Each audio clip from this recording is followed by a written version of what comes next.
রাসূলুল্লাহ সাল্লাল্লাহু আলাইহি ওয়াসাল্লাম বলেন, যে ব্যক্তি আমার 40টি হাদিস আমার উম্মতের কাছে পৌঁছাবে তার জন্য আমি কিয়ামতের দিন বিশেষভাবে সুপারিশ করব। সুবহানাল্লাহ। নাম্বার 2, মানুষের মধ্যে যারা মৃত্যুকে বেশি করে স্মরণ করে এবং তার জন্য প্রস্তুতি নেয় তারাই সবচেয়ে বুদ্ধিমান।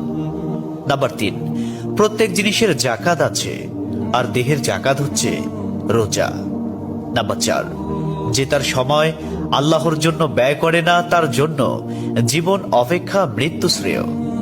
নাম্বার 5, যারা সব সময় ইস্তিগফার তথা ক্ষমা প্রার্থনা করে তাদের সাথে উঠা বসা করুন, কেননা তাদের হৃদয় সবচেয়ে কোমল হয়। নাম্বার 6, তুমি যত সিজদা দিবে আল্লাহ তত গুনাহ তোমার মাফ করে দিবেন। সুবহানাল্লাহ। নাম্বার 7, সূরা ফাতিহা প্রায় 1